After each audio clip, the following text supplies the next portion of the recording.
Bapak, Ibu, saudara-saudari sekalian yang terkasih, selamat pagi.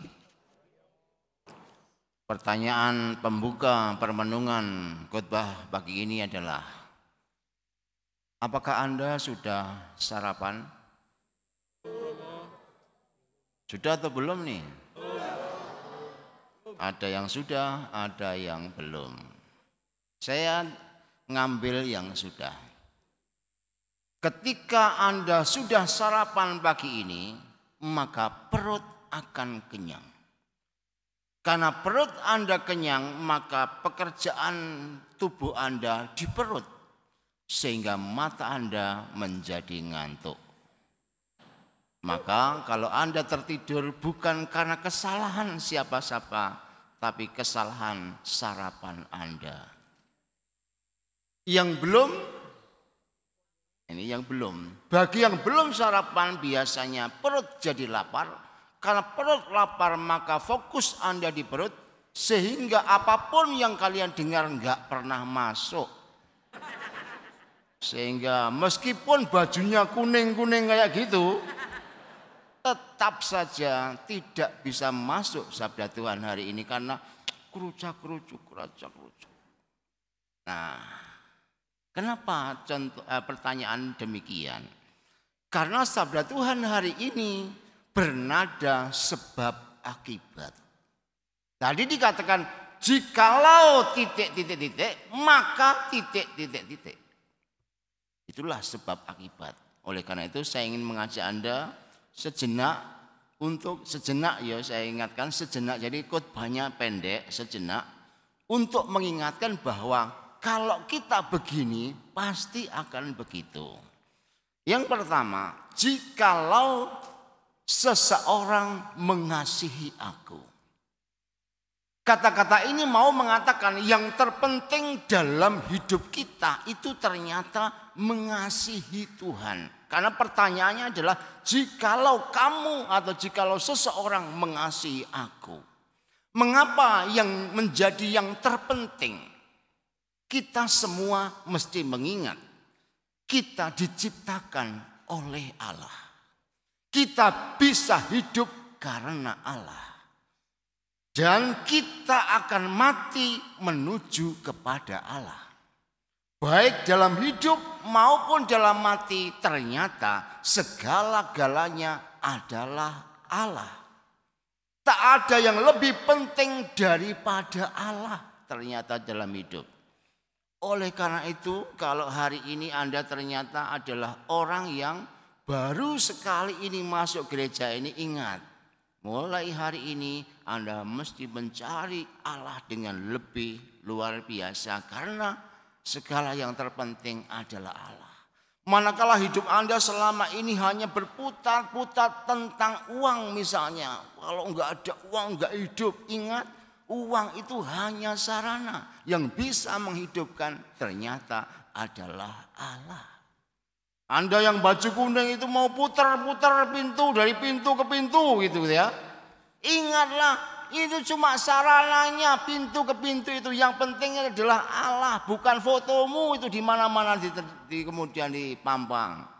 Yang penting ternyata hanya Allah. Pencarian akan Allah adalah sesuatu yang penting. Pertanyaannya berikut adalah, siapakah Allah itu? Kalau kita membuka kitab suci dalam Yohanes yang kita baca di seputar Paskah ini, kita akan menemukan ternyata Allah itu sebenarnya adalah kasih. Oleh karena itu, agar kita bisa meraih yang terpenting dalam hidup, tadi dikatakan syarat yang kemudian mengikutinya adalah mengasihi Allah. Karena Allah itu adalah kasih, maka supaya kita bisa sungguh merasakan, mengalami dan memiliki yang terpenting, kita diajak untuk mengasihi Allah. Satu-satunya pintu masuk menuju Allah yang adalah kasih, kita mengasihi Allah. Hanya dengan mengasihi Allah, kita kemudian menjadi sehakikat dengan Allah. Dalam bahasa lain dikatakan kita menjadi segambar atau serupa dengan Allah. Maka dapat disimpulkan orang yang mengasihi Allah wajahnya seperti Allah. Tapi orang yang tidak mengasihi Allah wajahnya seperti setan. Nah, pilih mana wajahmu? Mau wajah Allah atau wajah setan? Cuma itu yang kemudian bisa segambar, itu berarti kita semakin mengasihi. Sekarang mari kita masuk ke poin yang kedua. Menuruti firman-Ku. Karena dosa, kita ini menjadi sulit untuk mengasihi Allah. Karena apa? Gambar wajah kita menjadi serupa dengan kekuatan jahat atau serupa dengan setan. Harusnya kita semua ini menjadi segambar dengan Allah. Tetapi kemudian karena dosa, wajah kita segambar dengan setan. Dan itu kemudian membuat kita begitu sulit untuk mengasihi. Betapa sering kita ini jatuh dalam sikap benci, dengki, dan saling mencurigai. Kita sungguh sulit mengerti hakikat kasih. Maka sulit juga untuk merealisasikan dalam hidup. Karena kita kesulitan, tidak mampu mengasihi itu, maka Allah yang adalah kasih memakai cara yang mudah, yaitu dengan memberikan contoh yang konkret, sehingga dikatakan sabda telah menjadi daging, sabda menjadi manusia, supaya dengan melihat, meraba, dan langsung bergaul dengan yang dapat kita tangkap oleh mata, kita dapat hidup dengan mengasihi. Ia menaati perintah Bapa, sang sabda menjadi manusia tadi. Maka dengan cara itu Yesus akhirnya menjadi mulia. Dengan demikian Yesus sebagai manusia telah membuktikan hidupnya yang menuruti perintah Bapa, hidupnya yang mentaati Bapa, menjadikan dia mulia dalam Bapa.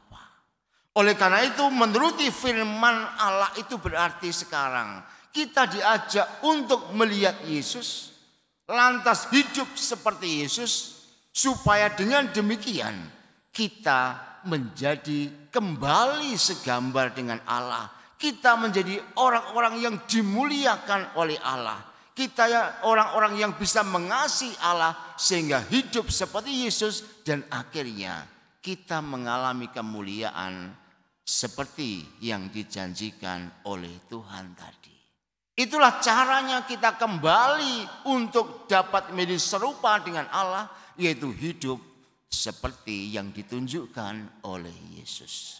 Maka hari-harian hidup kita itu sebenarnya merenungkan tentang hidup Yesus. Anda memakai rosario misalnya, poin yang paling utama selalu adalah salib.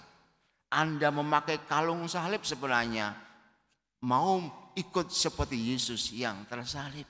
Anda anteng-antengnya salib itu juga mau mengatakan hidupku itu selalu ingin mendengarkan seperti Yesus mendengarkan. Anteng-antengnya salib besar sampai gini tapi budek kan juga susah. Artinya tidak mau mendengarkan, bukan ini, tidak mau mendengarkan Tuhan meskipun anting-anting yang gede, meskipun kalungnya itu rosario tapi enggak pernah doa rosarionya, gaya-gayaan aja. Itu juga seringkali terjadi, enggak mau mendengarkan Tuhan. Kita semua itu diberi tanda yang sangat jelas. Jadi maka dalam hidup kita itu harus dilepaskan dari hal-hal yang mistik-mistik itu. Kadang-kadang orang itu kalau mati kan coba lihat. Orang kalau mati tangannya selalu dikasih rosario. Memangnya kalau tangannya rosario langsung masuk surga? Kan enggak juga. Selama hidupnya aja enggak pernah doa rosario, kok mayatnya dikasih rosario? Kita ini kadang-kadang orang yang enggak masuk akal. Selama hidupnya enggak baca kitab suci, di samping mayatnya dikasih kitab suci, memangnya mayat bisa baca? Makanya itu tanda supaya kita ini selalu ingat dengan rosario, ini tanda supaya kita selalu berdoa. Dengan salib itu supaya tanda kita ini sungguh-sungguh hidup kayak salib Tuhan. Bukan menjadi mistik, kalau pakai itu sudah langsung masuk surga. Nanti kalau saya mati saya kasih wasiat, enggak usah dikasih rosario di tangan saya. Tapi doakanlah rosario selalu dalam hidupmu. Kan harusnya kan gitu. Nanti wasiatnya harus lebih jelas. Nah, itu yang kedua. Yang terakhir, tentang Roh Kudus yang dijanjikan. Jadi Paskah ini semakin lama semakin menjanjikan itu. Meski sudah diberi contoh, ternyata kita tetap orang-orang yang sulit dan keras kepala. Kalau mau lebih tegas lagi, orang-orang Katolik, para pengikut Kristus itu adalah sebenarnya orang-orang yang keras kepala. Enggak peduli umatnya, enggak peduli romonya, enggak peduli susternya, semua keras kepala. Mengapa demikian? Tadi perintahnya jelas, supaya kita serupa dengan Allah, turutilah perintah Allah. Sudah begitu diberi contoh, Yesus sang sabda menjadi manusia, tapi kita ini tetap saja susah melakukannya. Dosa itu ternyata benar-benar membuat kita ini lumpuh, tidak bisa melakukan itu. Kita tahu mengasihi itu penting. Kita tahu cara mengasihi adalah menuruti firman Allah dan hidup seperti Yesus. Namun kita tetap susah untuk melakukannya. Yesus tahu kalau muridnya itu ya kayak gini. Yesus sahabat sejati tahu benar akan kesulitan kita. Untuk membantu mengatasi kesulitan itu, Yesus telah memberikan jaminan ilahi. Ia memerintahkan agar kita meminta kepada Bapa dalam namaku. Tapi seringkali orang-orang Katolik melihat perintah itu seakan-akan material. Maksudnya material itu langsung dikaitkan dengan fakta. Aku ini sudah minta ini, minta itu, mohon ini, novena ini, dan seterusnya. Tapi kok belum juga ada realisasi ya. Padahal aku ini sudah umurnya 45 tahun ini. Minta mulai dari umur 25 itu minta supaya diberi jodoh yang baik, kok sampai sekarang belum dapat ya. Saya ini minta supaya diberi anugerah anak, tapi sudah 9 tahun menikah kok enggak ketemu ya. Katanya Tuhan mengatakan, kalau kamu minta dalam namaku, aku pasti memberikannya. Di mana Tuhan kata-kata itu kemudian terrealisasi dalam hidup? Kita seringkali membuatnya menjadi material. Padahal yang dimaksudkan adalah dalam konteks ini. Dalam kesulitan kita menjadi serupa dengan Allah, kita diminta karena ternyata diberi contoh pun kita enggak mampu. Maka mesti ada dorongan yang lebih kuat supaya kita dimampukan. Disitulah sebenarnya yang dimaksudkan dengan Roh Kudus. Dan kita diminta untuk meminta Roh Kudus ini supaya kita bisa menjadi serupa dengan Allah. Maka ketika kita meminta itu kepada Allah, kita akan diberi anugerah Roh Kudus. Sehingga nanti setelah Kamis nanti kan ada novena Roh Kudus selama 9 hari. Kita dimohon untuk meminta dengan sungguh selama 9 hari, Tuhan anugerahilah aku Roh Kudus ini. Supaya wajahku menjadi wajahmu, tidak wajahku menjadi wajah setan dalam kehidupan hari-hariku ini.